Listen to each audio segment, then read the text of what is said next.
Bienvenue dans ce webinaire de présentation du cluster lumière. J'espère que vous allez tous bien et nous allons profiter de cette période de confinement pour vous parler du cluster, de ses positions, de ses actions, de ses projets structurants. Nous avons choisi de faire une présentation collégiale avec des acteurs du cluster qui témoigneront comment le cluster les accompagne pour certains depuis de nombreuses années dans le développement de leurs activités respectives.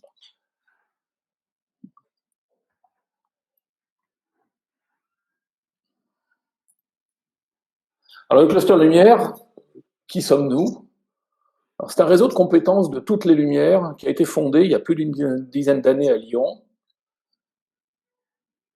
qui a pour vocation justement de parler de la lumière et pas seulement de l'éclairage, comme on va le voir tout à l'heure. 154 adhérents, acteurs de l'éclairage et de la lumière, un ancrage régional. Ça a été bien évidemment fondé à Lyon, et encore 6 adhérents sur 10 sont basés en Auvergne-Rhône-Alpes, mais une dimension nationale, car c'est le seul cluster en France dans l'éclairage et la lumière. Une gouvernance impliquée avec des acteurs économiques, scientifiques, industriels de la région Rhône-Alpes, et un financement régional de la part aussi de la métropole de Lyon, de la CCI de Lyon Métropole, que nous remercions à cet instant. Alors, notre vision et nos missions: devenir un acteur national et européen rapprochant les innovations et les usages de la lumière au service de toutes les filières concernées, en intégrant tous les métiers de la chaîne de valeur, de la conception à la mise en œuvre et à l'exploitation. Cette vision sera détaillée dans un transparent ultérieur.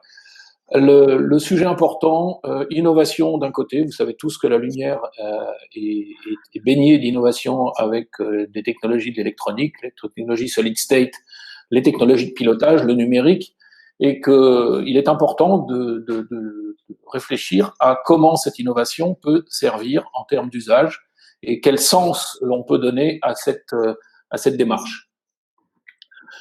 Notre mission est de rassembler tous les acteurs justement qui sont à la quête dans la recherche d'usages pertinents des nouvelles technologies lumière pour créer de la valeur, identifier et bien sûr, in fine, identifier de nouvelles opportunités d'affaires.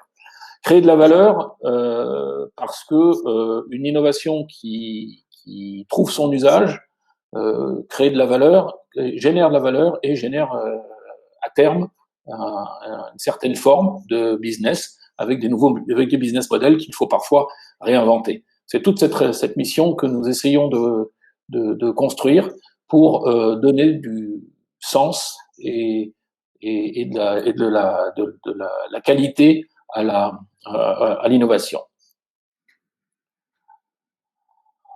Beaucoup de leviers stratégiques s'offrent à nous parce que effectivement ce sujet de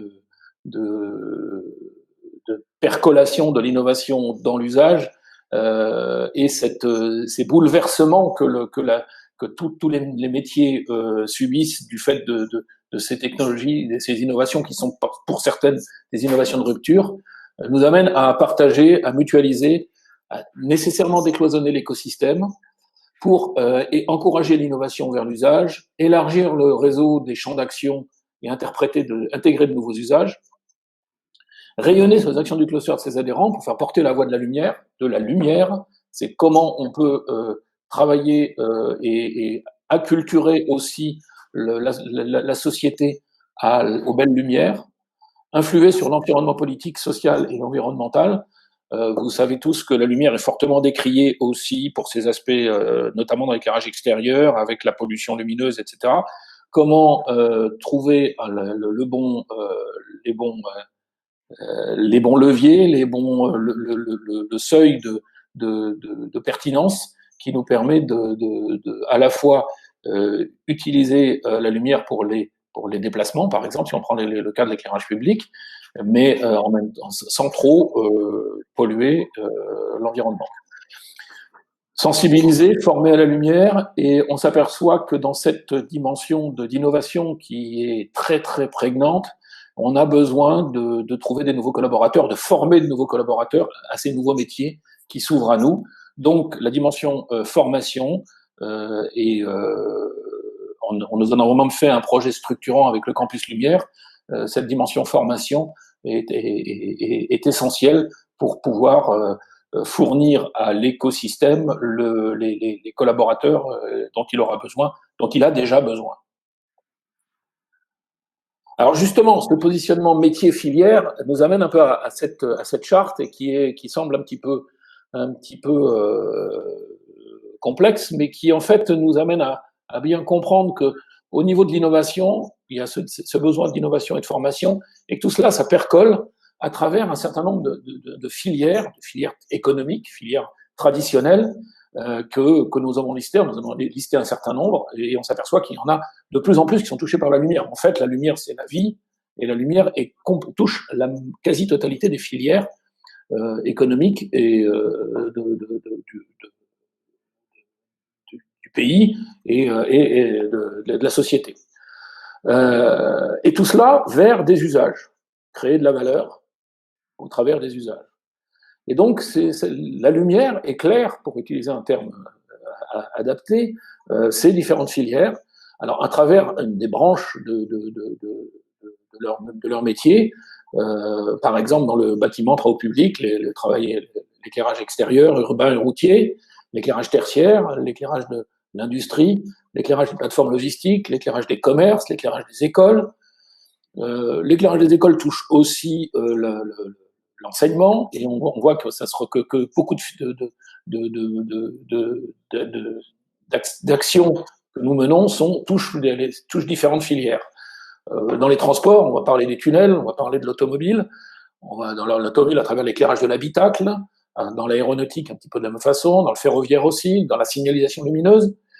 La lumière, elle touche aussi la culture, le patrimoine, le spectacle vivant, des événements un petit peu particuliers. Nous sommes lyonnais, et donc j'ai mentionné plus particulièrement la fête des Lumières. La lumière touche aussi l'agriculture, avec l'éclairage des serres horticoles, avec des nouveaux business models qui sont en train de s'inventer, où finalement, en pilotant la lumière, les nutriments et l'arrosage, on arrive à définir l'output, la qualité des produits qui sont et la quantité des produits qui sont mis sur le marché. Les fermes urbaines, qui ont une tendance assez lourde, la santé avec l'infrastructure hospitalière, donc les éclairages des hôpitaux, des scènes, des salles d'opération, etc. La remise en forme. La lumière a un impact très particulier dans la remise en forme. Le soin. Alors maintenant, récemment, grâce à notre ami Monsieur Trump, on a appris que la lumière pouvait aussi soigner du coronavirus, et donc nous allons y réfléchir.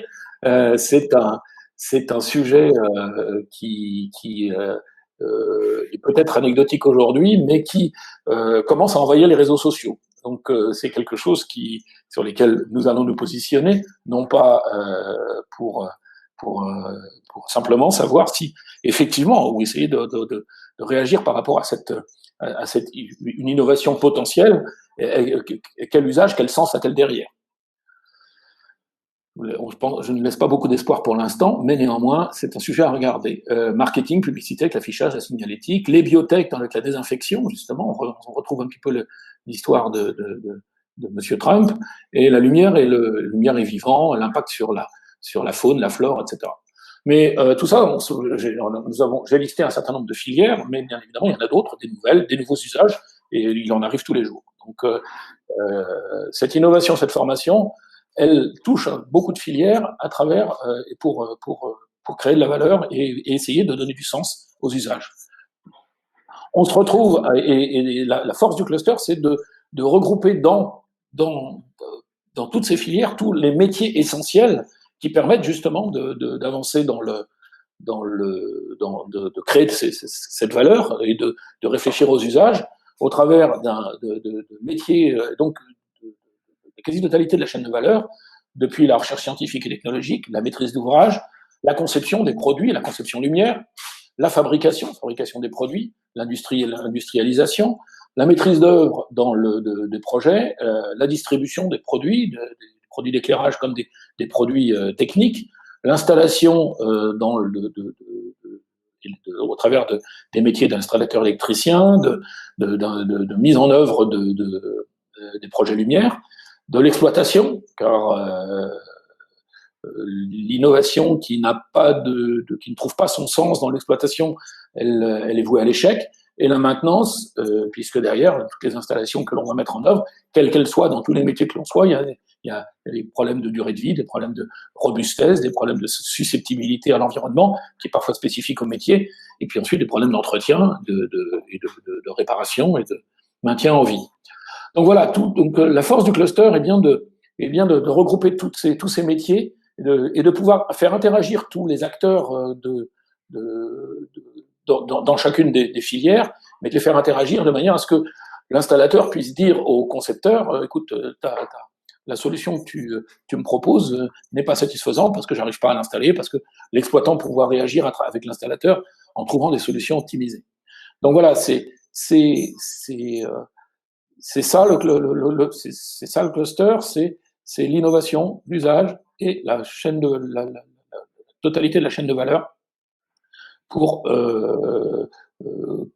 accompagner les mutations qui affectent la filière, affectent l'activité de la lumière en général.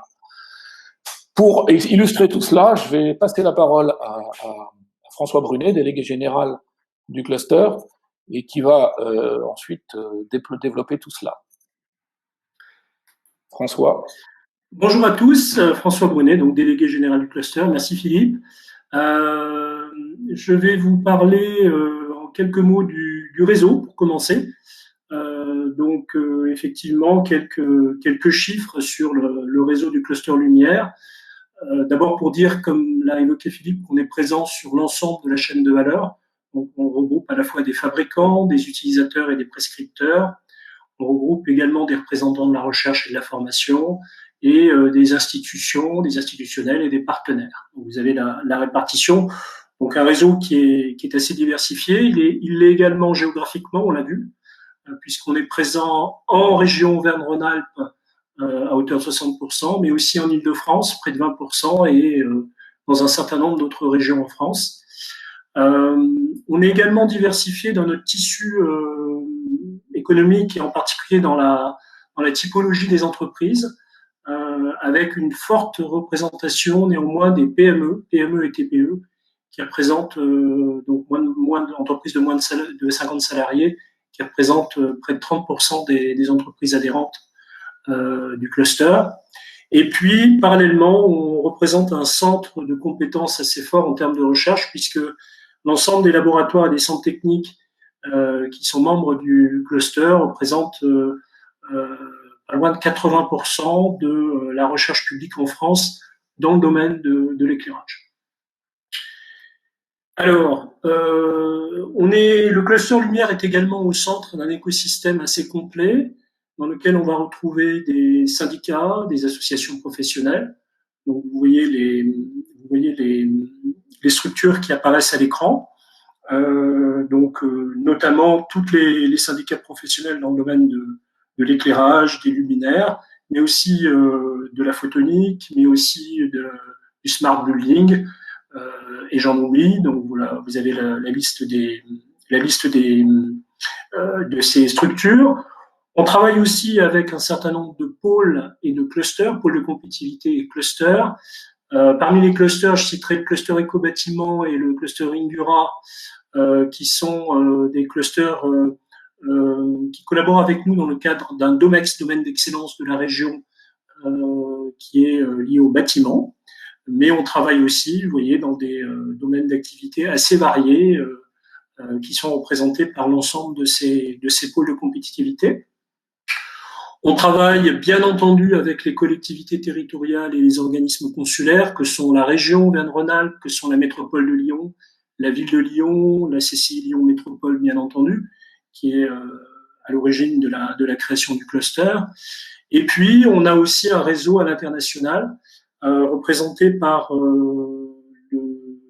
le réseau ELCA, donc European Lighting Cluster Alliance, qui est en fait un réseau de clusters dédiés à l'éclairage en Europe, donc présent dans un certain nombre de pays, notamment en Italie, en Espagne, en Belgique et dans d'autres pays d'Europe centrale.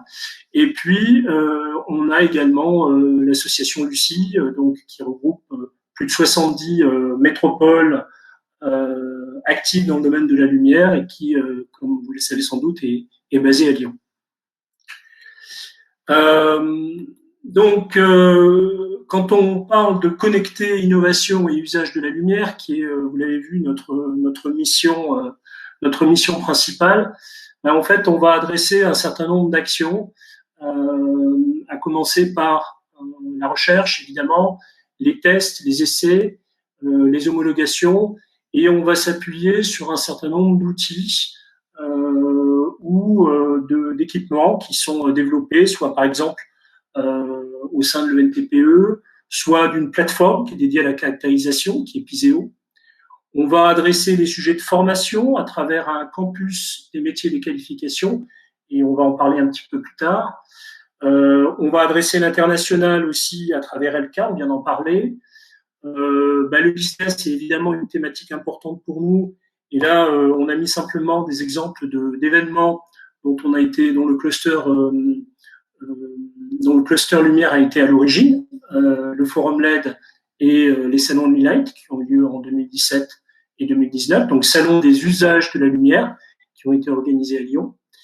On adresse aussi tout ce qui est veille technologique et marché à travers à la fois un espace dédié aux adhérents qui s'appelle MyCluster et puis un bulletin de veille qu'on envoie toutes les semaines, c'est en général le vendredi, à nos adhérents et qui contient énormément d'informations à la fois sur la veille technologie et sur la veille marché. On travaille également sur les référentiels de qualité. Le cluster lumière a été à l'origine d'un label de vérité concernant la fabrication et la qualité de fabrication des LED. Ce label s'appelle CertiLED. Et puis, bien entendu, c'est un peu la base de notre métier, le networking. On organise. Alors, en ces temps de confinement, on essaie de le faire de façon numérique, mais c'est quand même effectivement beaucoup de conférences, beaucoup d'ateliers, beaucoup de soirées réseau auxquelles on convie nos adhérents. Et évidemment, les projets collaboratifs qui réunissent aussi plusieurs de nos adhérents et qui font travailler énormément de membres sur des sujets totalement différents, mais liés tous à la lumière. Et puis pour finir, je dirais aussi évidemment des actions de communication. Donc à travers notre site internet, une newsletter mensuelle qui s'appelle Luminance, notre présence sur les réseaux sociaux et aussi notre présence dans la presse à travers des relations de presse. Donc voilà, donc le cluster lumière est bien au centre de toutes ces actions qui s'appuient pour partie d'entre elles sur effectivement des outils. Et donc quand on va regarder de façon un petit peu plus détaillée les services et les actions qu'on propose, alors on a essayé de regrouper ça dans des entités qui soient logiques. D'abord, tout ce qu'on adresse comme service dans le domaine de la recherche et de l'innovation. On fait pas mal de choses, donc on permet aux laboratoires de se rencontrer sur des rencontres interlaboratoires. Et on organise aussi des journées qu'on appelle recherche et innovation en lumière qui permettent de rassembler des industriels et des laboratoires de recherche. Et on va parler innovation techno, on va parler retour d'expérience sur des projets collaboratifs. On va évidemment networker. On organise également régulièrement, et ça depuis 2018, ça a été mis en place, donc on n'a pas attendu le confinement pour mettre en place des webinaires technologiques. En 2019, il y en a eu 6 qui ont été organisés, qui ont regroupé près de 180 participants. Et ça continue en 2020. Je vous ai mis quelques-uns des thèmes qui ont déjà été abordés ou qui vont être abordés sur les webinaires qui vont suivre. On organise des ateliers technologiques qui permettent, sur une thématique donnée précise, de faire un point sur l'état de l'art, de relever des problématiques, de proposer des solutions, et dans un esprit d'échange, évidemment. Et puis également les think tanks. Donc les think tanks, ce sont des réunions qui permettent vraiment de poser les bases de projets collaboratifs. Donc avec vraiment de la co-construction qui peuvent inclure tous les membres, tous les types de nos membres. Donc j'ai indiqué là certaines des thématiques qu'on a travaillées dans les think tanks, notamment l'éclairage dans les tunnels, la lumière et le végétal. On a comme projet de travailler sur l'ACV, l'analyse du cycle de vie des produits d'éclairage. Il y a d'autres sujets.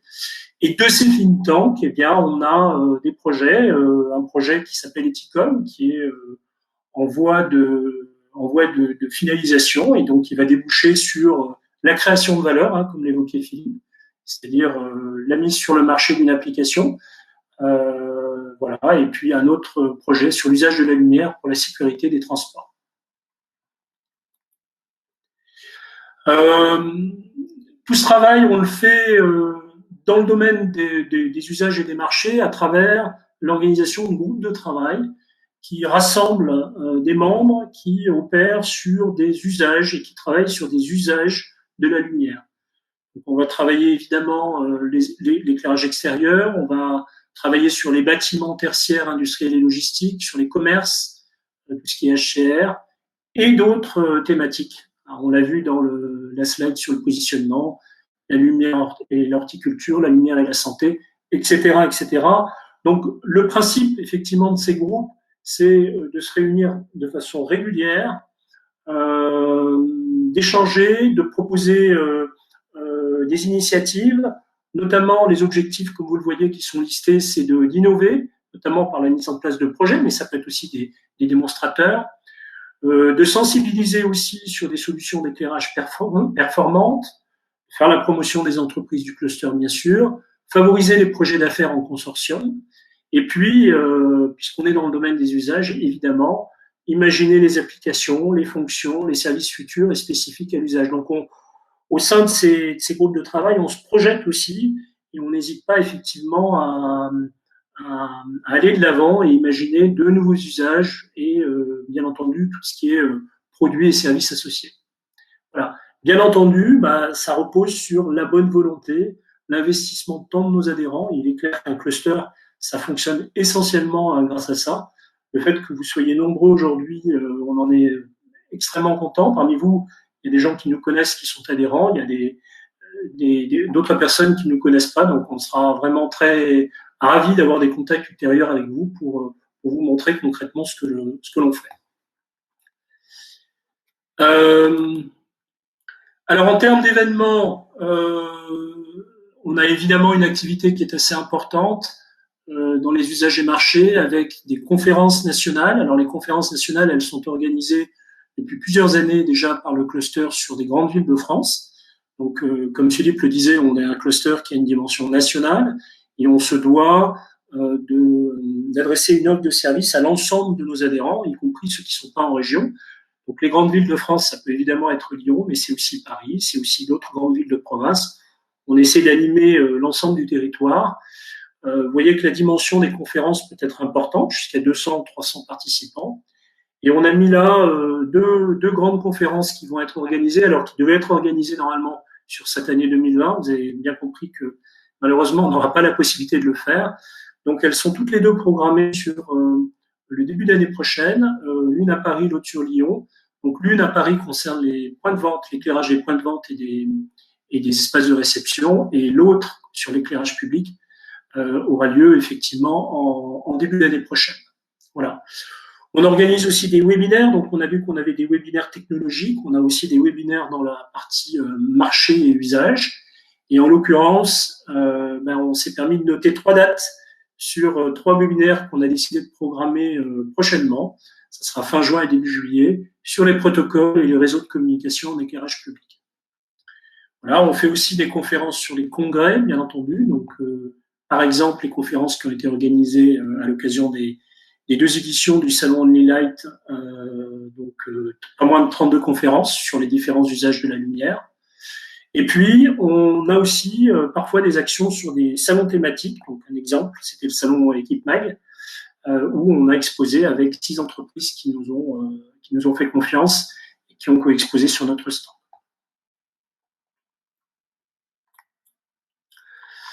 Euh, donc, l'activité du cluster est aussi orientée sur l'international. Donc, à travers deux types d'actions, on organise des stands sur des salons internationaux. Donc, ces dernières années et encore cette année, on a effectivement le salon Smart City, donc World Congress à Barcelone, qui est la référence sur les solutions effectivement pour les Smart Cities, sur lesquels on a un stand collectif avec plusieurs adhérents qui co-exposent.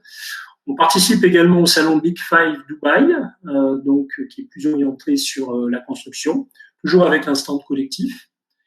Et à travers des missions collectives également, le salon Light Plus Building, qui, comme vous le savez, a été décalé cette année au mois de septembre à Francfort. Donc, on aura l'occasion d'accompagner un certain nombre d'adhérents.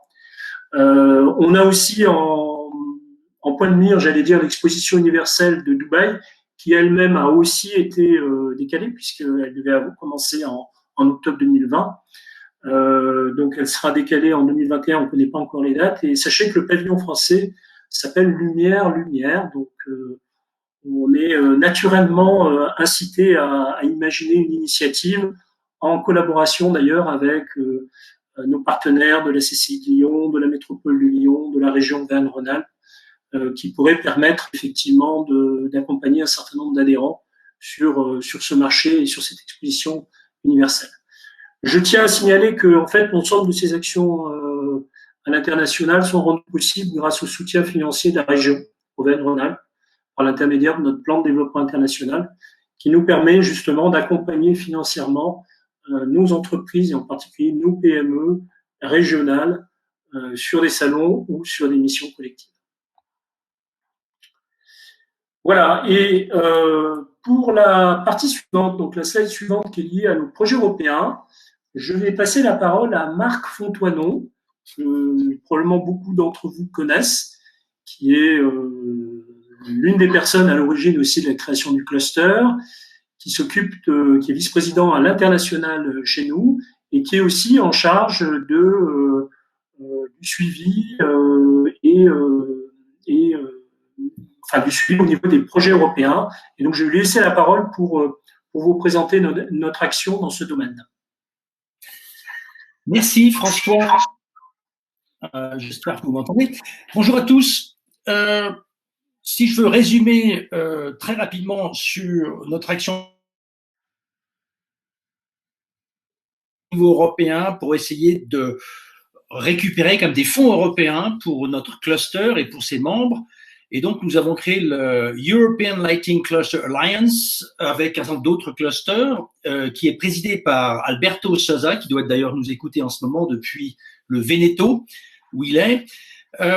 Et grâce à cette mutualisation, nous avons pu embaucher un project manager qui est Marta Krakowiak, qui nous a permis de monter des propositions européennes. Et à l'écran, vous voyez déjà 3 premières propositions qui ont été acceptées. Il s'agit principalement de projets cosmés dans des budgets modestes entre 50 000 et 90 000 euros à peu près, mais qui nous permettent, par rapport à avec Brilliant, d'améliorer le fonctionnement de notre cluster en comparant et en travaillant avec les autres clusters européens. Et puis,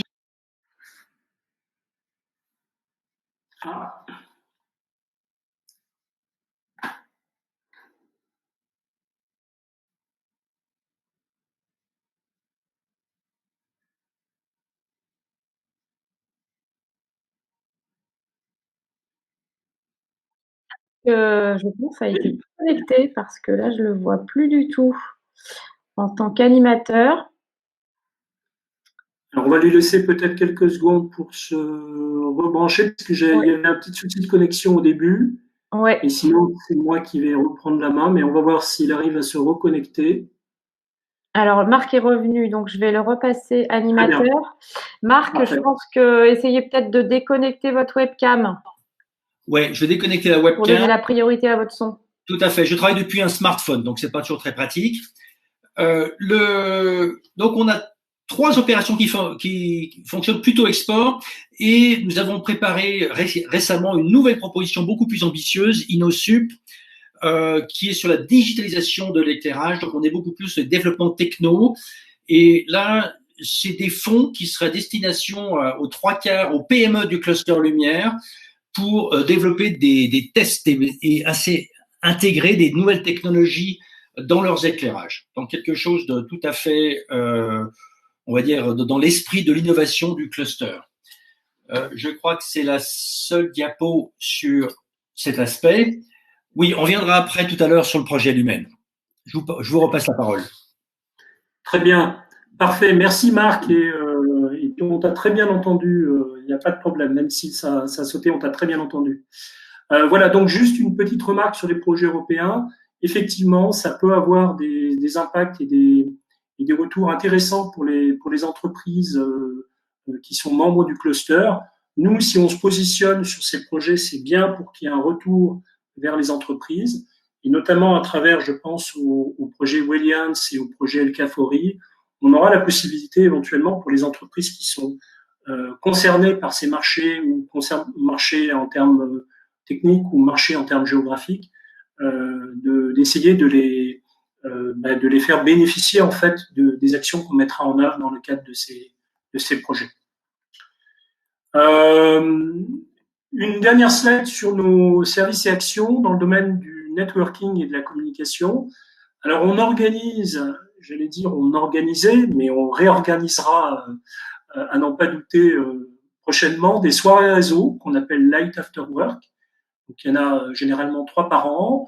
On essaie d'organiser ça chez les adhérents qui veulent bien nous accueillir parce que ça nous permet déjà de les mettre en avant, notamment de visiter leur installation.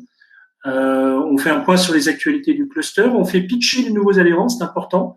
Quand vous rentrez dans le réseau, vous avez besoin d'être visible et donc c'est une occasion de le faire. Et puis, bien entendu, grande place au networking. Sur les autres outils, bien entendu, on a un site internet.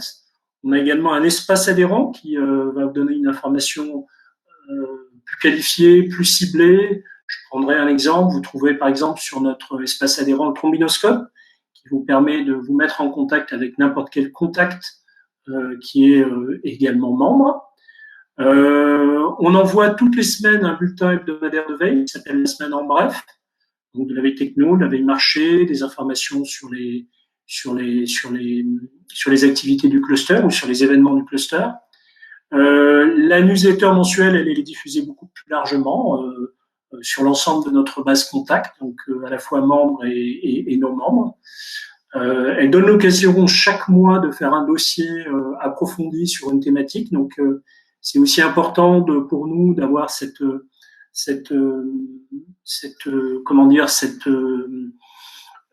positionnement d'une newsletter qui est pas simplement un relais de l'actualité, mais qui est aussi qui donne une vision approfondie sur un domaine qui change chaque mois. On est présent évidemment sur les réseaux sociaux, notamment je mettrai en avant le réseau LinkedIn. Et puis on fait également des relations de presse qui nous permet en fait d'obtenir régulièrement des articles, à la fois sur le cluster, mais surtout sur ses adhérents, que ce soit dans la presse régionale, dans la presse spécialisée, la presse économique. Voilà, donc un aperçu rapide de l'ensemble des actions et des services qu'on peut proposer à nos membres. Et on a aussi des projets structurants, comme l'évoquait Philippe au début de son introduction. Et parmi ces projets structurants, on a le campus Lumière. Et là, je vais passer la parole à Henri Coulombe-Labarthe, qui est le président du campus Lumière, qui est également membre de la gouvernance du cluster, pour nous parler du campus.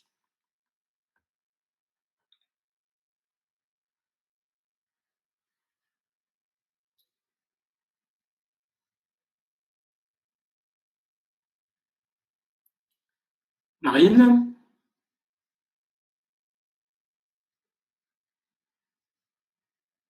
Oui, donc Henri, vous avez normalement les droits pour activer votre caméra et votre micro. Donc, je vous invite à cliquer sur le bouton micro et le bouton caméra qui sont en dessous de la webcam. Super. Bonjour à tous. Donc, comme l'a dit François, le campus des métiers et des qualifications, c'est un projet structurant pour le cluster. Alors, qu'est-ce que le campus des métiers? Tout d'abord, c'est un réseau d'écoles et d'universités qui se rapproche sur un territoire donné d'une filière économique pour y développer la formation et l'emploi.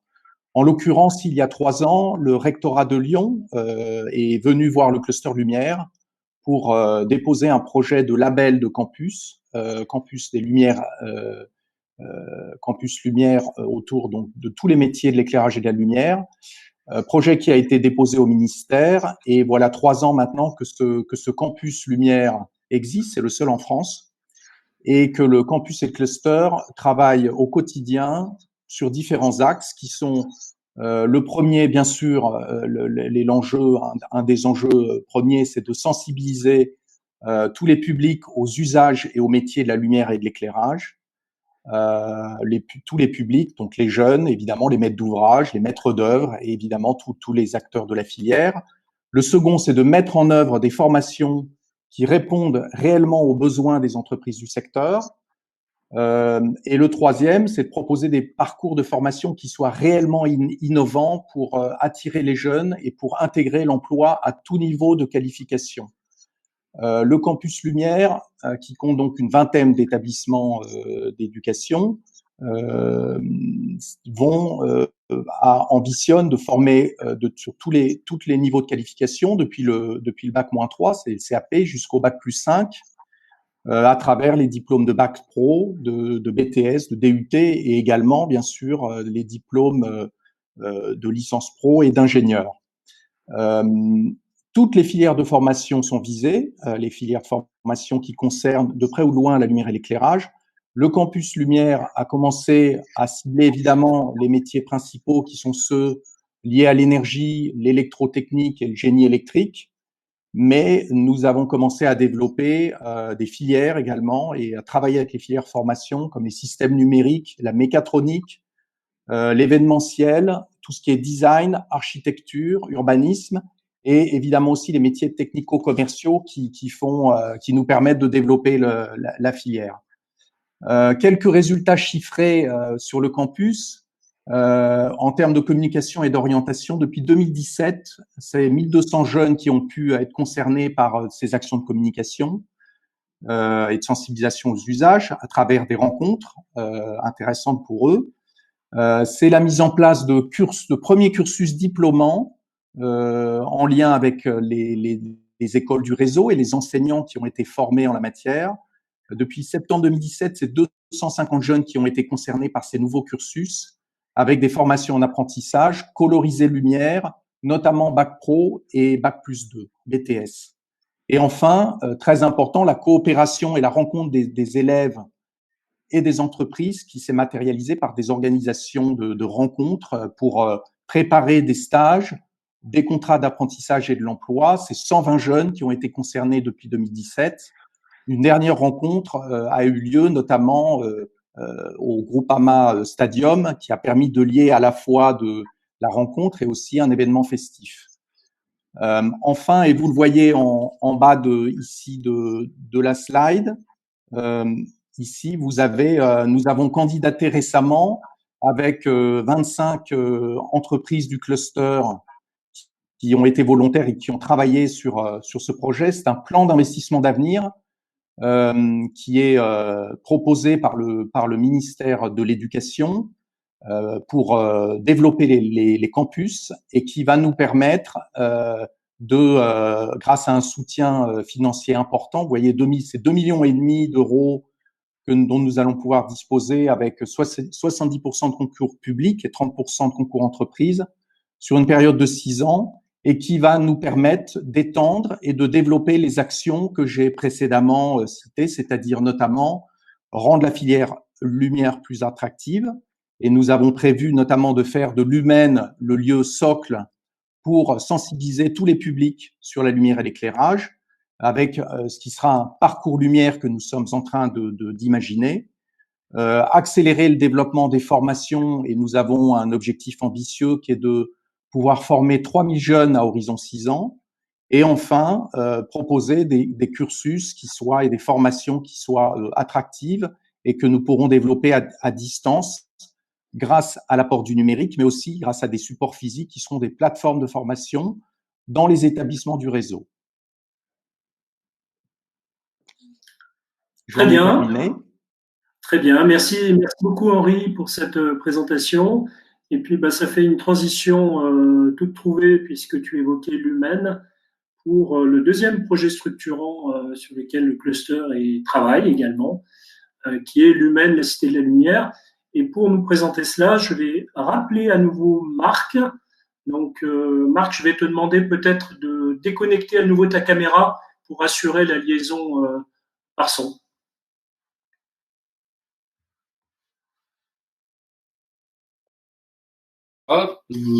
Tant mieux même, je dirais. Oui, ce projet de bâtiment, c'est un peu un prolongement de rêve de notre cluster. Ça fait des années qu'on en rêvait. Le cluster, vous l'avez vu dans toutes ces présentations, c'est de l'animation de réseau, c'est de l'extension de la chaîne de valeur, c'est la création de valeur. Pour prolonger ça, eh bien, il fallait quelque chose qui se positionne. Alors, on a bien sûr tous les salons professionnels que l'on a en France, en Europe, mais après avoir interrogé un certain nombre d'acteurs, ces salons souvent permettent pas de contacter des prospects, d'attirer des prospects qui ne vont pas sur ces salons. Donc, d'où l'idée d'aller en sens inverse, de trouver un lieu de vie qui attire des prospects, des partenaires aussi professionnels pour créer de l'innovation et pour mutualiser les actions. Donc, ce lieu se veut un lieu de vie, l'Humaine, donc qui sera à Confluence, qui va ouvrir donc fin 2021. On a pris un tout petit peu de retard. Entre autres, en ce moment, le chantier a été un petit peu retardé, mais on va ouvrir. On a eu la confirmation du groupe Cardinal, l'investisseur, que ce sera ouvert en 2021. Donc, c'est une machine à contacter. C'est un lieu d'accueil et après avoir fait mon petit tour de France et d'Europe auprès d'entreprises qui envisageaient de venir ici, la feuille de route se précise. Il y a une demande très forte de lieux pour créer des séminaires, des ateliers, des éléments de formation, mais qui permettent aussi de créer de l'expérience. C'est-à-dire qu'on enseigne, mais on donne à voir, à toucher la lumière. Ça veut dire qu'il y a des matériaux, du matériel d'éclairage, de l'image de haute qualité, calibrée, parce que l'image est un outil de communication incroyable dans le domaine de l'éclairage et qui est utilisé au quotidien. Donc, on doit être au top niveau mondial sur le sujet. Donc, c'est un lieu avec des conférences mélangées à des possibilités de toucher et voir les produits. C'est aussi un lieu de recherche-développement, d'assistance à la recherche-développement avec des outils et qui ont été mis au point, entre autres, par une équipe de laboratoire de recherche, et je pense que Luc Delatte nous parlera de ceci, Luc Delatte de l'ENTPE, puisqu'un étage complet de ce bâtiment va recevoir des laboratoires d'appui pour des travaux sur la colorimétrie, sur la photométrie, sur la réalité virtuelle, sur les images et également sur des tests de prototypes. C'est une structure qui permet à des petites entreprises d'accéder à des outils de recherche et de communication qu'ils ne peuvent pas se payer et que seulement les grands groupes mondiaux peuvent se payer. Donc, cette mutualisation devrait profiter à tous. Donc, on attend des petites entreprises, entre autres, ou alors des départements lumière de grandes entreprises qui viendraient sur place. Donc, on a toute une batterie d'équipements. La formation professionnelle est demandée par les entreprises. Et là, je crois qu'on a une très, très bonne dynamique avec le Campus Lumière et ce que vous a présenté Henri juste avant. Donc, on va mutualiser aussi des équipements de démonstration et de communication. Pour finir, les sujets vraiment qui émergent de cette recherche que j'ai faite jusqu'à présent au niveau des entreprises qui envisagent de venir s'installer, on se rend compte qu'il y a des écosystèmes qui apparaissent, des écosystèmes bâtiments, smart building, smart lighting, c'est clair, des écosystèmes sur l'urbain, l'éclairage urbain, des écosystèmes beaucoup plus images, prototypage numérique, tout ce qui peut venir derrière, des écosystèmes sur les technologies à insérer dans l'éclairage pour ces éclairages communicants. On a même des sujets, des gens dans le domaine de la muséographie, avec qui vous pourrez se regrouper. Aujourd'hui, on est en discussion avec eux, également dans le domaine de la santé ou la croissance des plantes. Donc, on essaye aujourd'hui de trouver des tailles critiques pour réunir tous ces acteurs. Et enfin, je voulais dire aussi qu'on a un aliment d'étoiles qui est assez intéressant parce que sur place, à Confluence, nous avons deux voisins particulièrement intéressés par notre venue. L'un qui est H7, l'accélérateur de start-up de French Tech, qui est juste à 200 mètres, et nous sommes en train de préparer un accord pour qu'on soit lieu d'accueil d'entreprises, de start-up liées à la lumière et à l'image, d'une part. Et à côté, à 20 mètres de chez nous, l'école de design Strat, le collège de design, qui vient de créer une école. Donc, ils sont basés à Paris, à Singapour, entre autres.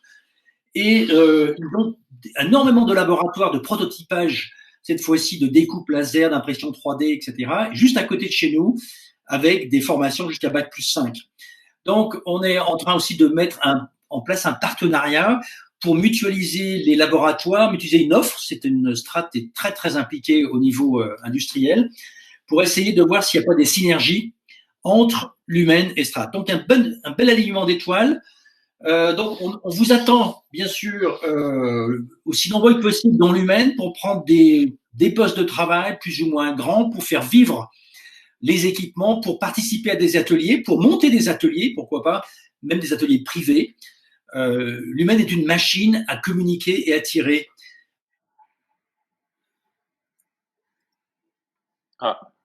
On n'a pas entendu le dernier mot, mais je pense que Marc était dans sa conclusion.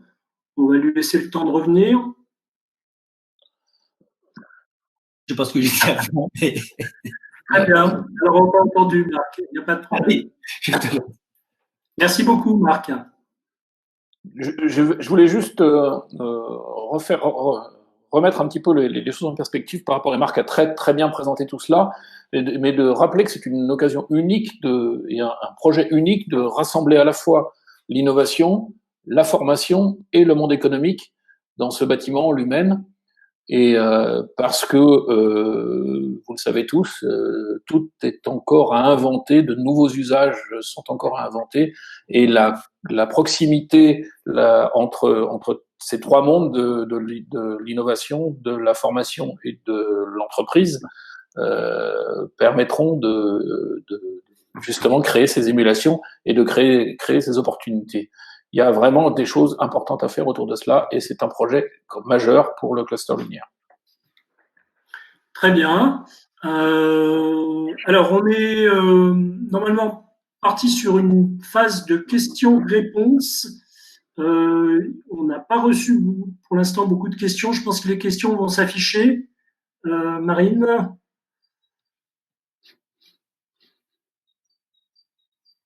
Voilà. Donc, on a une question de Sylvie Rimbaud. Ces projets sont passionnants et ambitieux. Quelles sont les sources de financement? Alors, je vais peut-être passer d'abord la parole à Henri pour répondre sur la partie campus et ensuite Marc de répondre rapidement sur la partie l'humaine. Donc Henri, les sources de financement au niveau du campus et du PIA. Le PIA, ça a été évoqué.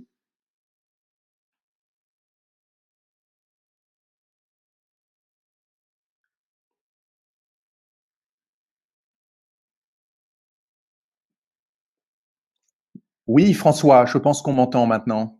Oui, très bien, tout à fait. Parfait, très bien. Donc, pour répondre à cette question, effectivement, sur le campus, alors le fonctionnement normal du campus depuis 3 ans est assuré par les seules cotisations des membres du campus, c'est-à-dire la vingtaine d'établissements scolaires qui le composent depuis les écoles, depuis le secondaire jusqu'au supérieur. Donc, ce qui nous a permis de développer quelques outils, mais évidemment, comme je l'ai dit, nous attendons surtout du PIA qui va nous permettre d'obtenir 2,5 millions d'euros et de faire des investissements assez conséquents.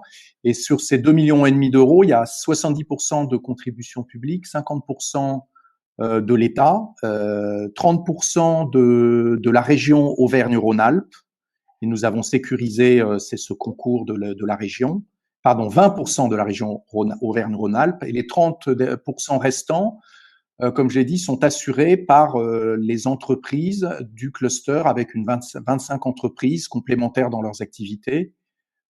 qui vont concourir à la fois par du versement en numéraire, c'est-à-dire en argent, mais aussi de la valorisation de personnes qui seront prêtées pour les projets, mais et aussi un concours en taxe d'apprentissage, c'est-à-dire qu'elles réservent tout ou partie de leur taxe d'apprentissage pendant le PIA, c'est-à-dire pendant 6 ans. Voilà. Très bien. Ok, merci Henri pour cette réponse. Et je vais passer la parole à Marc à nouveau. Donc Marc, je te demanderai simplement connecter uniquement le micro pour répondre sur l'humaine et puis la question suivante qui concerne un projet européen.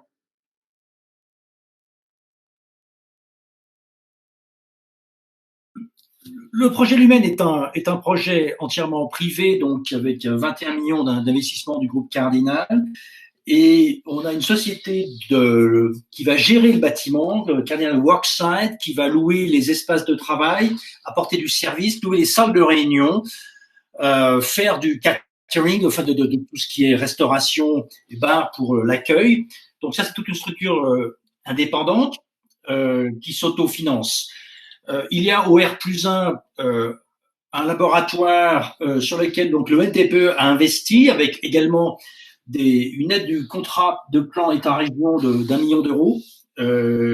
Donc ceci a été acté et donc les investissements se font en place.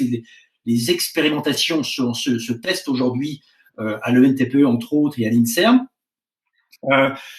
Donc ça, c'est pour ce financement. Au niveau européen, les financements sont, comme vous l'avez vu, on a à peu près, pour le moment, grâce à la structure ELCA et un partenariat aussi avec nos amis de Barcelone, récupéré pour environ 150 000, 170 000 euros de subventions pour des projets spécifiques, coloration aux 3/4 commercial et appui commercial export.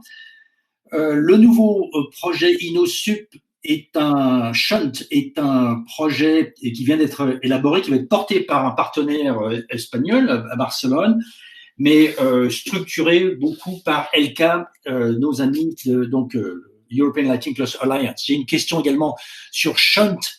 Est-ce que c'est du cascade funding? Pour le moment, c'est de la subvention de l'Europe et on a des systèmes de vouchers, c'est-à-dire que les entreprises pourront disposer de fonds pour améliorer leurs prototypes, éventuellement conduire des tests en laboratoire ou demander à des consultants ou des entreprises spécifiques de les aider en développement.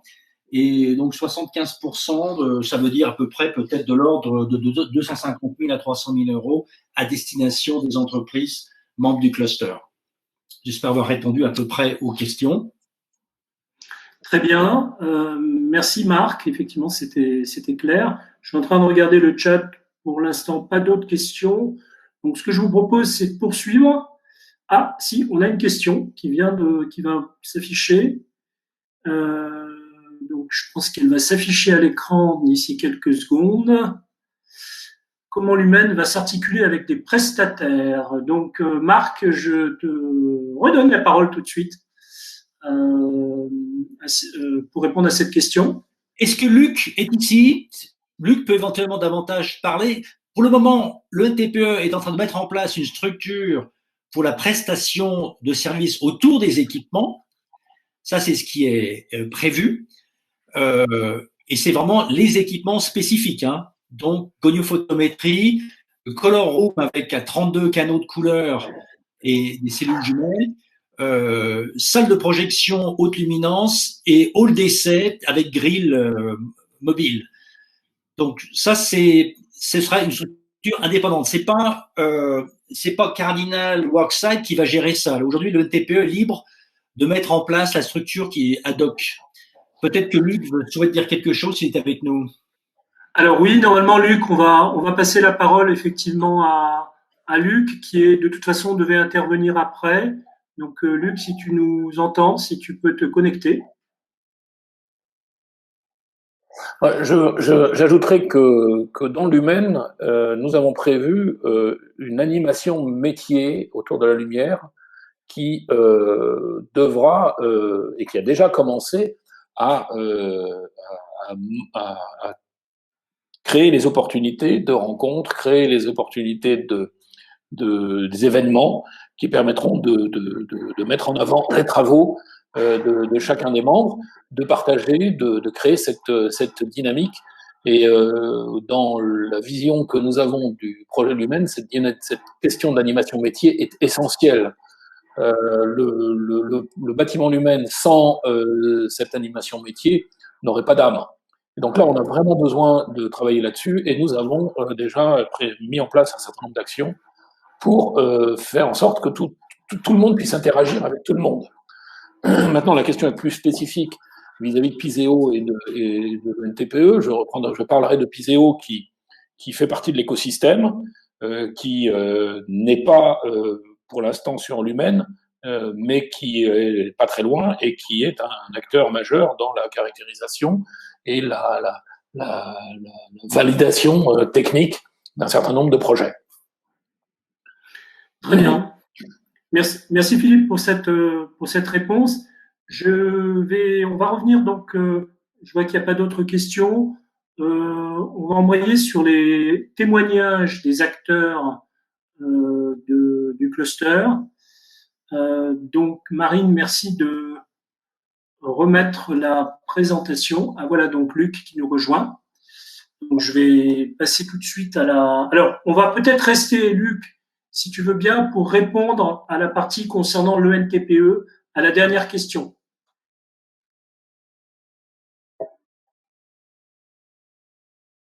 D'accord. Alors, j'avais prévu d'en dire un mot à la fin de très bien. quelques slides que j'ai. Donc, tu peux peut-être envoyer les slides et je vais y revenir. Donc, c'est parfait. Voilà. Donc, juste l'introduction de cette partie, on a demandé effectivement à des acteurs très engagés dans le cluster qui sont à la fois adhérents et qui ont des responsabilités au sein de la gouvernance ou au sein de groupes de travail, donc qui sont investis, de venir témoigner globalement de l'input concret du cluster et de cet input au niveau de l'accompagnement du cluster. Et donc, le premier à ouvrir le feu, donc, c'est Luc, qui est directeur de Luc Delattre, qui est directeur de la recherche de la NTPE, qui est également vice-président du cluster, membre de la gouvernance, et donc qui va témoigner donc voilà, donc au niveau de la recherche et d'innovation, et peut-être effectivement en essayant de répondre par rapport à la question sur le NTPE dans Lumen. Voilà, donc, merci de me donner la parole. Bonjour à tous. Moi, je vais revenir là sur le versant innovation du cluster. Hein, c'est un des piliers forts du cluster. Sur cette slide, j'ai fait figurer en fait les logos d'un certain nombre d'institutions, enfin, qui sont les institutions membres du collège recherche formation du cluster. Alors, on a la chance d'avoir des institutions visibles et fortes. Je ne vais pas les détailler toutes, hein, et qui sont présentes sur la durée avec un engagement important. Sur la durée. Et puis l'autre élément que je voulais signaler, c'est que c'est, je dirais, un écosystème en expansion. On est rejoint régulièrement par des uns et des autres qui nous viennent de la région Rhône-Alpes, Auvergne, mais bien au-delà aussi, l'Île-de-France, de l'Aquitaine et autres régions de France. Alors c'est un élément important parce que finalement ça procure au cluster une assise assez forte sur le plan de la recherche et d'innovation en apportant beaucoup de compétences de disciplines variées. Alors il y a ce qui fait la lumière, hein. La lumière c'est les sciences de la matière au départ, c'est de la physique, c'est de la chimie et puis ces disciplines de base sont présentes et on va jusqu'aux disciplines disons les plus sociales, hein, qu'on va retrouver dans le bâtiment, dans la ville, avec les sciences de l'habitat, avec l'urbanisme, en passant par tous les échelons des sciences de l'ingénieur, avec des apports sur la thermique, sur la mécanique, sur les dispositifs électriques. Voilà. Donc un écosystème vraiment riche qui est actif dans le cluster. Je pense que c'est une dimension forte. Alors, à partir de là, en fait, on a une action que j'ai résumée en 3 piliers forts. Et qui correspond à 3 registres ou 3 aussi échelles différentes. Il y a une échelle un petit peu du court terme, qui ne coûte pas trop cher, qui permet de faire des choses rapides, qui est celle, je dirais, de la base que j'ai qualifiée partage et échange. Partage et échange, donc il s'agit, on a des gens qui ont des disciplines très différentes. On a des membres du cluster qui ont des questionnements extrêmement variés et il faut un petit peu mettre tout ça en contact. Et c'est l'objet finalement de 2 outils moi, que je retiens principaux aujourd'hui. En tout cas, on a parlé tout à l'heure des webinaires. Les webinaires permettent de faire le point et d'échanger sur un point ou un technique, un point scientifique ou un autre. Et donc, il a été mentionné tout à l'heure, on l'a démarré en 2019 et pensé à partir de et c'est quelque chose qui marche bien et qui est léger finalement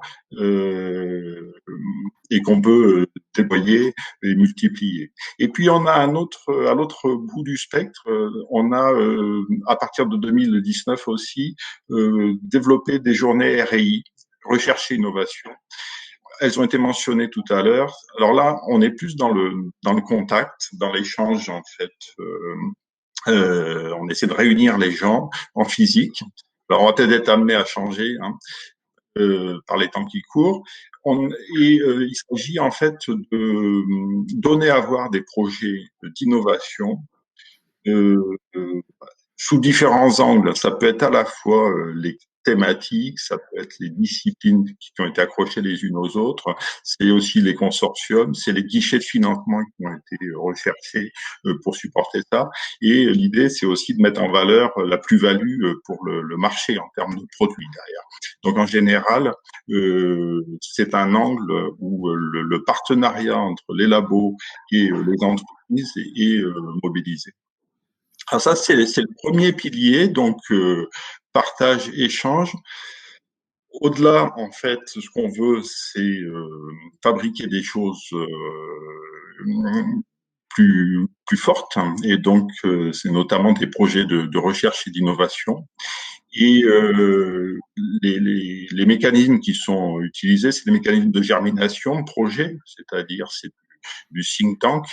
On identifie des sujets sur lesquels il y a matière et les uns et les autres développent leurs accroches et en fait après vont bâtir des projets de différentes tailles, de différentes ampleurs et suivant différents mécanismes. Alors ce qu'il faut citer par exemple là, typiquement, c'est on pense à des projets tournés vers la NRT, Agence nationale de recherche technologique, qui finance des thèses CIFRE sur 3 ans, qui finance des entreprises pour l'emploi de doctorants. On peut penser aussi des projets de l'ADEME, on peut penser à des projets portés par la région Rhône-Alpes, dans son bac ambition recherche. On a aussi tout ce qui est direct, recherche contractuelle, partenariale avec les entreprises. Au final, on va vers des choses qui peuvent être assez amont, sur l'échelle TRL jusqu'au démonstrateur. Le cluster a produit plusieurs démonstrateurs en éclairage public, en éclairage des commerces également. Là, il réfléchit actuellement sur des démonstrateurs éclairage de tunnels, par exemple. Voilà. Voilà ce deuxième niveau. Alors là, ce qu'on cherche quand même, c'est à avoir une belle densité de projets. C'est ça qui est un indicateur, je pense, de fonctionnement important du cluster, combien de projets on peut sortir finalement. Le troisième pilier, troisième constante de temps, c'est s'attacher à créer de l'infrastructure commune, c'est-à-dire de l'infrastructure pour nous, pour le collectif que constituent les membres du cluster et évidemment ouvert aussi au-delà. Alors, il y a eu dans l'histoire du cluster, je l'ai mis ici finalement un première brique importante en matière d'infrastructure commune qui est Piseo. Piseo, de mémoire, c'est 2011 et donc c'est une entreprise qui a été créée sur le modèle des plateformes mutualisées d'innovation. Elle a été subventionnée au départ par la puissance publique pour acheter des équipements qui serait mis au service de l'accompagnement du déploiement de la technologie LED. Donc, c'était tous les sujets de caractérisation des sources d'éclairage LED qui, à partir des années 2010, se déployaient. Et puis, Piseo fait son chemin, finalement, en 2011, en 2021, ça fera bientôt 10 ans. Belle trace déjà, et aujourd'hui a déployé son offre de service sur différents registres. On a, à partir dans les années 2010, également pensé à un autre projet, un autre échelon, Lumen. Alors, je l'ai mis dans le mot-clé Lumen, qui est plus vaste, qui est le bâtiment qu'on a mentionné tout à l'heure. Et donc, qui était de disposer, en fait, de plateformes d'expérimentation qui permettaient globalement le développement accéléré de solutions d'éclairage. Et l'idée, en fait, c'était d'identifier des équipements qui ont, sur ce registre de développement de solutions d'éclairage, une grosse plus-value scientifique et technique, et avec des applications pour la recherche et l'industrie. Donc, on a monté un consortium, j'ai pas la slide là, mais c'est paru dans la presse, on peut le retrouver, qui emmène une dizaine d'acteurs, à la fois des acteurs industriels, des PME, des groupes, et puis des acteurs de recherche, pour développer ces équipements-là.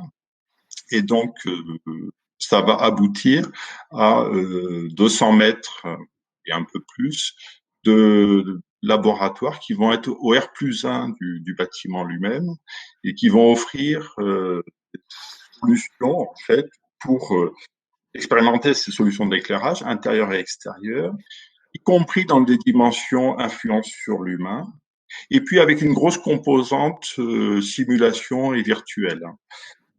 Donc, on va retrouver là-dedans des outils de caractérisation de la lumière. Alors, pas tant des sources, mais beaucoup de ce que renvoie finalement l'environnement, avec des imageurs hyperspectraux, et des goniofotomètres rapides, caractériser les interfaces lumière surface. On va retrouver des dosimètres lumière, on va retrouver de la réalité virtuelle, je l'ai mentionné.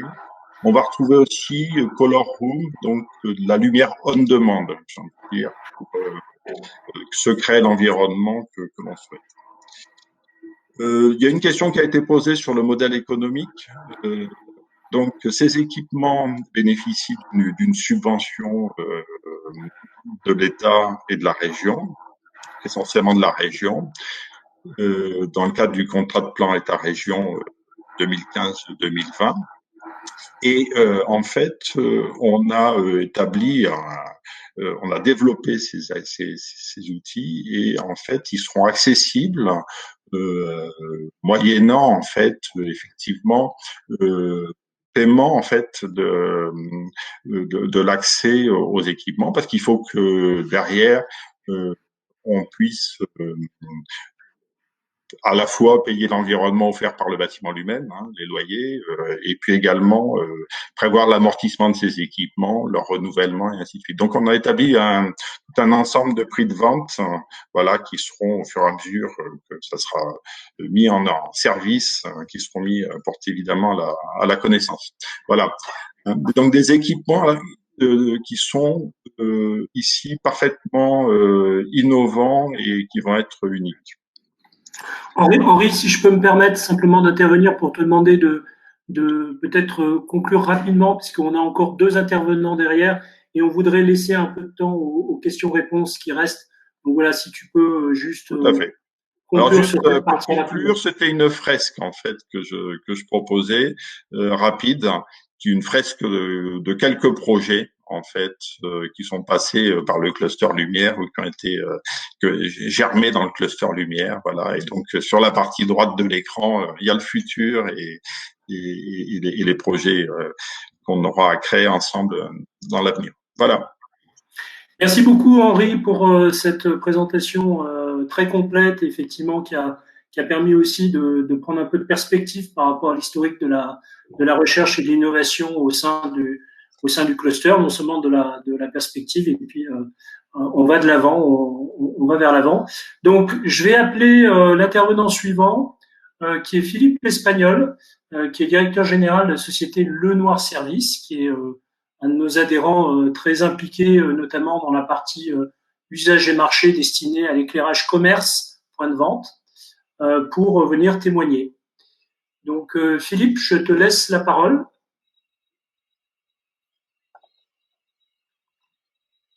Vous m'entendez? Très bien. Bon. Bonjour à tous. Donc, première chose, je souhaitais vous présenter un peu qui nous sommes. Nous sommes une PME d'une 60aine de personnes qui fabrique et installe du matériel à destination des commerces et des établissements recevant du public. Le type de produit que nous fabriquons, c'était au départ de la signalétique et des enseignes, et puis on a démarré il y a une dizaine d'années la fabrication de luminaires sur mesure, qui s'est développée de façon intéressante chez nous, et qui sont plutôt des objets designés et de taille importante que l'on va retrouver dans ces endroits, les commerces et les ERP. On travaille donc le métal, les plastiques, l'éclairage, les LED, etc. Donc nous sommes vraiment fabricants et ensuite installateurs, puisque nous avons nos équipes de pose qui partent sur le terrain et installent. Le premier mot que je voulais dire, c'était qu'est-ce que c'est que participer à une association? Alors, beaucoup d'entre vous le savent, je pense notamment à Sylvie Rimbaud qui doit être là, que j'ai vu avec plaisir dans la liste. Une association, c'est un endroit où d'abord on s'investit pour pouvoir en retirer un certain nombre d'informations, de contacts, de bénéfices. Mais c'est d'abord, et c'est vraiment important de le rappeler, il faut s'investir dans une association, s'investir en termes de temps, comme le disait François, s'investir financièrement, s'investir en termes d'énergie, en termes d'idées.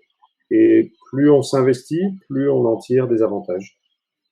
C'est exactement ce qu'on a fait depuis 10 ans au sein du Cluster Lumière, puisqu'on était pratiquement à l'origine, pas parmi les membres fondateurs, mais parmi les premiers à avoir rejoint l'association. Et on s'est beaucoup investi. Alors, on s'est investi de quelle façon? On a eu, on peut dire, 3 grosses étapes. La première étape, ça a été des missions collectives qui ont été assez structurantes, qui ont été notamment l'Expo Universal de Shanghai, qui a regroupé un certain nombre d'entreprises du secteur, qui a participé à cette très belle aventure. Et puis également le salon Big Five à Dubaï, qui a aussi été un élément structurant où pour certains d'entre nous, nous avons décidé de faire une étude de marché ensemble à plusieurs, plutôt que de le faire individuellement, et cumuler nos forces et nos ressources pour y arriver. En parallèle, dans cette étape, on a eu énormément d'échanges de compétences, grâce à toutes les formations et les séminaires qui ont pu être organisés par le cluster, grâce aux visites dans toutes les usines qui ont permis de comprendre et d'avancer, de progresser pour chacun d'entre nous. Et ça a vraiment été, je dirais, la première phase de notre investissement. La deuxième, ça a été la création de missions collectives en France. Je pense notamment au salon, sur lequel on s'est investi de façon à 4 ou 5 entreprises au sein d'Equipe Mag et puis au sein de Only Light également. Mais on a aussi organisé des conférences nationales avec des clients réciproques, des entreprises qui étaient plutôt complémentaires que concurrentes. On essayait de faire ça intelligemment et de proposer pour le visiteur une offre globale. Donc ça a été, pendant plusieurs années, on s'est investi sur ces solutions et on se réinvestira de nouveau l'année prochaine dans Equipe Mag. Et puis en parallèle de ça, ce qui est vraiment important, c'est que nous sommes une entreprise, nous cherchons du business, à développer des activités complémentaires, et on s'est vite aperçu que le cluster, c'était aussi un foyer de potentiel de développement de projets qui ne passeraient pas forcément par la case officielle du cluster, mais qui nous permettrait de répondre de façon collégiale à plusieurs, sélectionnés, des partenaires pour répondre à des projets très spécifiques. Alors, je vous ai indiqué dans la slide suivante quelques exemples qui sont des exemples de projets très très concrets que l'on a réalisés avec d'autres membres du cluster et donc indirectement grâce au cluster, même si c'est pas directement. Le dernier en date, c'est celui qui est en haut que vous voyez pour la RATP, où la RATP avait un problème de mise en conformité de l'éclairage des escaliers mécaniques pour les 400 stations du métro, du RER et du tramway. Et ils se sont vite aperçus qu'il n'y avait pas de solution qui existait sur le marché par rapport à toutes les contraintes mécaniques qui étaient imposées dans ce projet. Ils se sont tournés vers nous pour développer un luminaire sur mesure, chose que nous avons fait à 3 sociétés du cluster. Et nous avons installé plusieurs kilomètres de rampes pendant à peu près 2 ans dans les stations pour la mise en conformité de ces escaliers mécaniques. Et on voit le résultat ici de ces marches qui sont maintenant aux normes par rapport à des marches qui étaient très très sombres préalablement aux anciennes normes. Avec nos amis d'Ingelux à droite, vous verrez un exemple de luminaire sur mesure qu'ils ont dessiné, que nous avons réalisé pour éclairer de façon optimale les contrôleurs aériens de la tour de contrôle d'Orly. On a également des exemples en bas à droite de plafonds et de luminaires spéciaux, qui n'est pas pour la colonne Vendôme, mais pour un centre commercial, c'est une inversion de photo. Donc là, ce sont des objets sur lesquels nous sommes mis à plusieurs pour développer, par exemple à gauche, des circuits LED sur mesure, des analyses spectrales, de la mécanique, bien entendu, de l'assemblage, etc. Au centre, pour Piaget, c'est encore un autre exemple. On a travaillé avec du tissage de fibre optique pour pouvoir rendre le logo lumineux à l'intérieur du tissu et non pas derrière une dalle lumineuse, grâce à un système d'un autre membre du cluster qui est branché technologique. Et puis, dans le cas on a de nombreux exemples de ce type d'application, de luminaire sur mesure. Et le cluster est vraiment l'opportunité de rencontrer les bonnes compétences de façon à pouvoir faire une offre globale. Je pense par exemple à la chaîne de valeur entre la conception, la réalisation de circuits sur mesure, la fabrication de luminaires, le pilotage et l'installation. Tout ça nous donne une chaîne qui est vraiment intéressante pour répondre à des projets qui sont un petit peu complexes ou qui nécessitent de répondre à plusieurs parce que le volume ne peut pas être traité par une seule entreprise. Donc, pour finir, on a plusieurs projets encore en cours. On a des projets excusez-moi. On a des projets qui sont bien sûr liés à la fête des Lumières, puisqu'on est toujours très impliqué dans la fabrication d'œuvres lumineuses. Chaque année, on est souvent avec d'autres membres du cluster pour assister les artistes qui ont des projets. Nous travaillons également sur le projet dont on parlait Luc et Marc, qui est le projet de créer de la lumière, cette fois-ci sur mesure, et non plus de lumière, mais la lumière sur mesure à partir de 32 longueurs d'onde différentes. Donc ça, c'est un sujet qui nous intéresse aussi dans la mesure où on fait beaucoup de sur-mesure pour nos clients. Et puis, bien entendu, nous serons partie prenante de l'humaine à partir de l'année prochaine. Voilà, donc en conclusion, le cluster, c'est l'opportunité d'acquérir des compétences, des contacts et des opportunités d'affaires à partir du moment où on est prêt à s'y investir et à puiser ces opportunités. Très bien.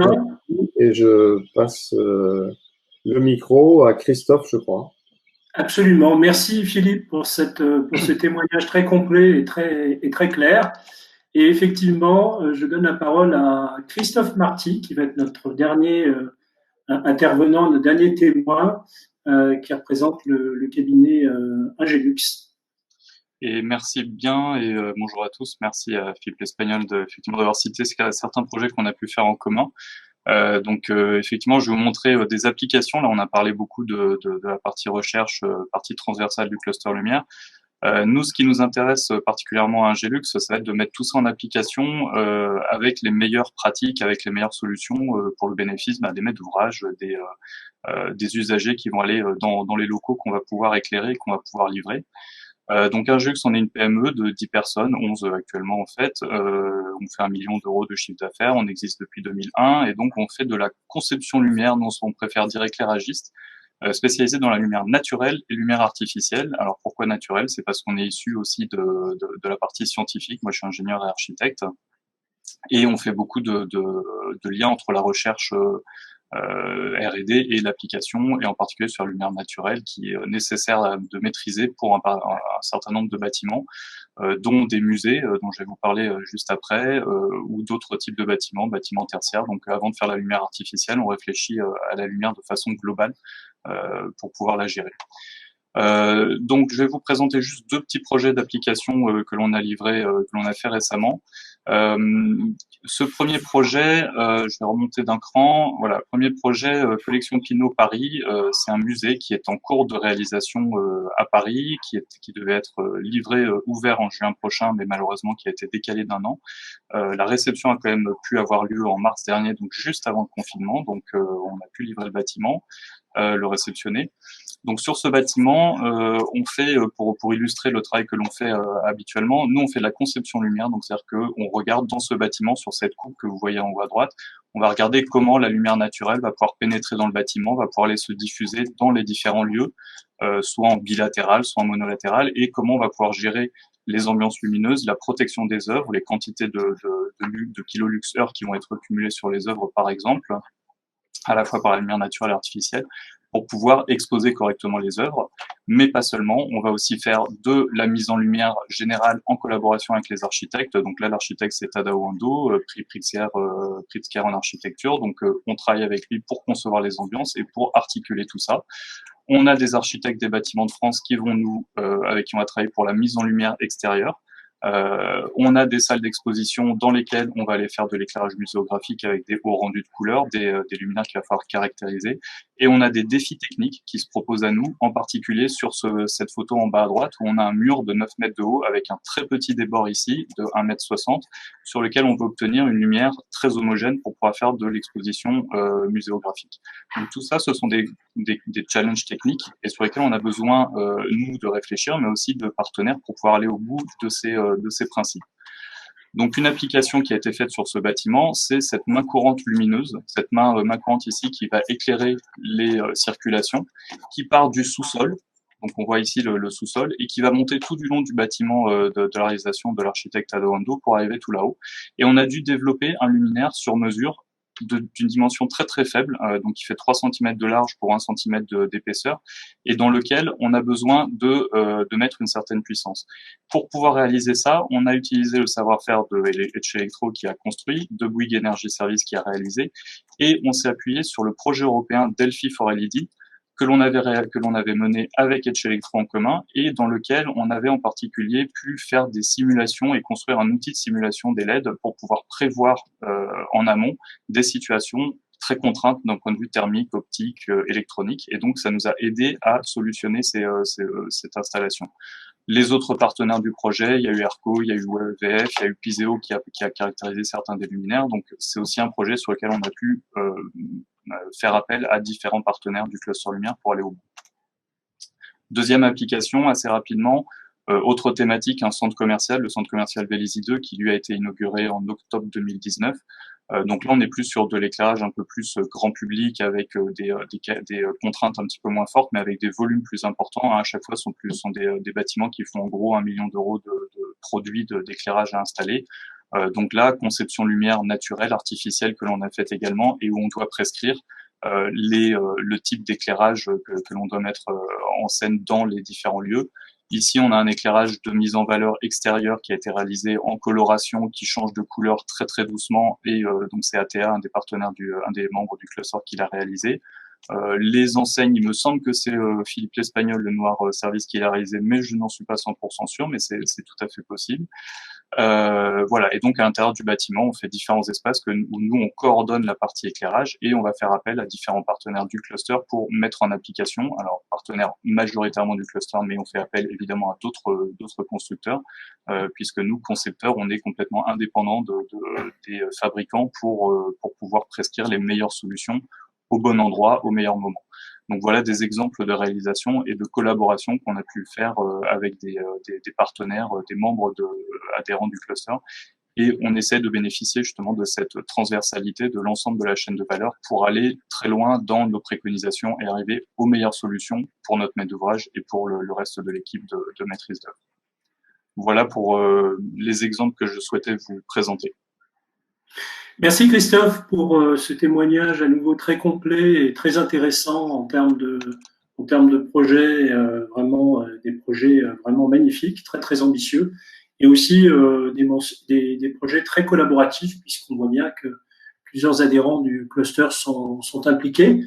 Alors on va finir rapidement puisqu'on arrive à peu près dans le terme de ce webinaire, mais on va donc faire place à nouveau aux questions-réponses, peut-être en commençant, Marine, par les questions auxquelles on n'avait pas fini de répondre, qui sont tombées depuis. Et puis, je vous invite aussi à poser des questions à nos 3 derniers intervenants. Si vous avez des questions à leur poser, c'est le moment de le faire. Alors, le bâtiment lui-même sera-t-il aussi une vitrine pour la filière? Je peux laisser répondre soit Marc, soit Philippe.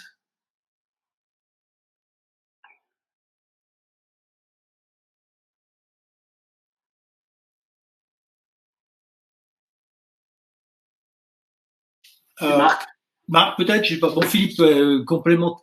Oui, effectivement, c'était un peu au départ un peu l'objectif. Aujourd'hui, il y a eu des marchés qui ont été passés. Il y a encore des marges d'aller mettre donc des produits de la part de membres du cluster. Il y a maintenant une personne qui s'appelle Joris, qui est celui qui suit le chantier et qui est en liaison avec les installateurs. Donc, il y a des marges, on est en discussion, il y a des entreprises qui veulent voir leurs produits à l'intérieur, et donc on les met en relation avec le groupe Cardinal pour qu'il y ait une discussion sur des choix technologiques de produits innovants. C'est quelque chose que je ne suis pas du tout. Ça se passe un petit peu, je rabats sur le groupe Cardinal pour que ces discussions aient lieu. Donc, je n'ai pas de traçage des produits démonstratifs de la part du membre de cluster qui sont intégrés. Ça, je n'ai pas aujourd'hui, mais j'espère que nous l'aurons. Mais je sais que ces débats oui, je pense que Philippe dit quelque chose là, oui. Oui, je peux peut-être répondre. Effectivement, alors c'est un des objectifs de l'Humaine que d'être une vitrine pour la filière, vitrine du savoir-faire. C'est pas forcément des produits en vitrine que nous allons mettre en avant, mais beaucoup plus une vitrine des savoir-faire, de l'excellence française en termes de lumière, de la capacité que nous aurons à créer de l'innovation ouverte en ressortant des projets. Vitrine dans le sens où il y aura un parcours déjà de lumière pour pouvoir montrer un peu ce qu'est la lumière et servir un peu d'outils d'acculturation à la lumière.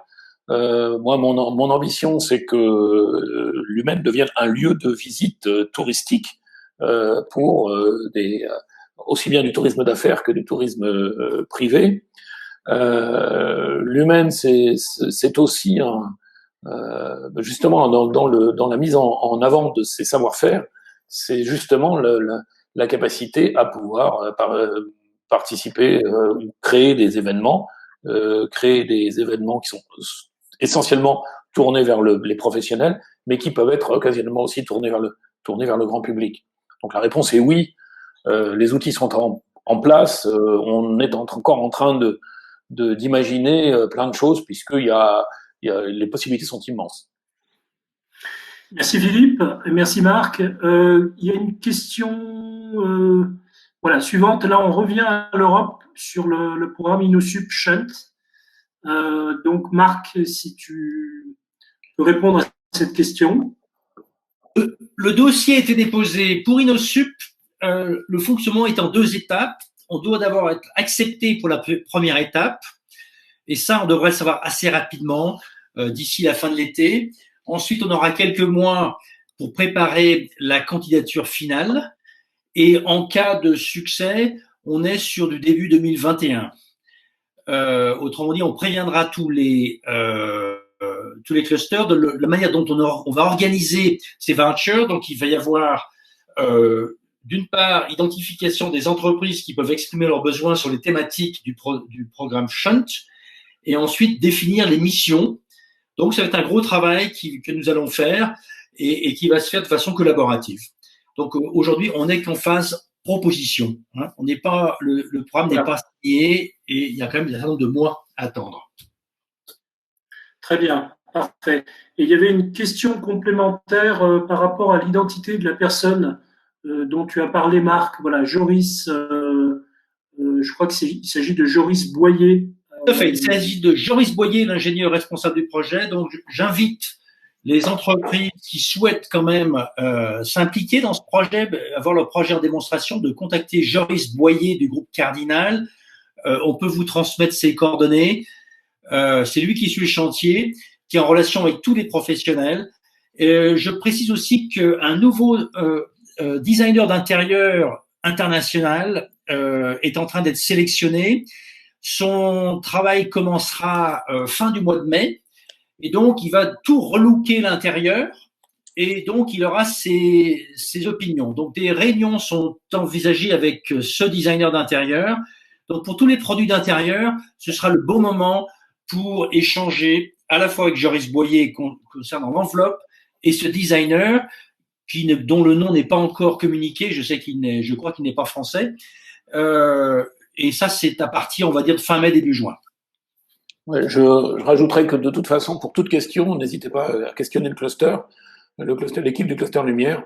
Nous avons des réunions très fréquentes avec Cardinal, et c'est un projet que il y a une équipe dédiée qui suit ça, et moi-même je suis le projet avec beaucoup d'attention. C'est un projet qui me tient à cœur en tant que président, et je discute assez fréquemment avec les équipes de Cardinal. Donc n'hésitez pas, vous avez des questions, posez-les. Nous ferons un plaisir de vous répondre, nous ferons un plaisir de vous rappeler, nous ferons un plaisir de vous questionner, de travailler avec vous pour construire ensemble ce projet. Très bien. Alors, je crois on est arrivé au bout de la séance. Je vois pas d'autres questions qui apparaissent sur le chat. Donc, pour simplement faire rebond par rapport à ce que vient de dire Philippe, juste le cluster Lumière, c'est une équipe. Moi, je représente effectivement la direction, mais à mes côtés, il y a 3 personnes que certains d'entre vous connaissent déjà très bien. Alix Jocteur-Morosier, qui est responsable de toute la partie recherche-innovation. Ophélie Barou, qui est responsable de toute la partie usage et marché, et aussi la partie internationale. Et Gaël Véraud, qui est sur la partie relations adhérents et également l'administratif. Donc, vous avez nos coordonnées. Alors, bien entendu, en période de confinement, c'est le portable pour nous appeler. Vous avez nos mails. Et en ce qui concerne Gaël, c'est un fixe, mais qui est renvoyé sur son portable perso. Donc, vous pouvez également la joindre. Et évidemment, les adresses email. Donc, n'hésitez pas à nous contacter pour toute question. Soit on y répondra directement, soit on vous mettra en relation avec les experts par rapport à la nature de vos questions, mais on est là pour répondre à toutes vos questions. Voilà. Je vais peut-être en conclusion de ce webinaire donner la parole pour un mot de conclusion à Philippe. Oui, merci. Merci à tous les intervenants pour ce webinaire. Merci à tous d'avoir passé un petit peu de ce temps confiné à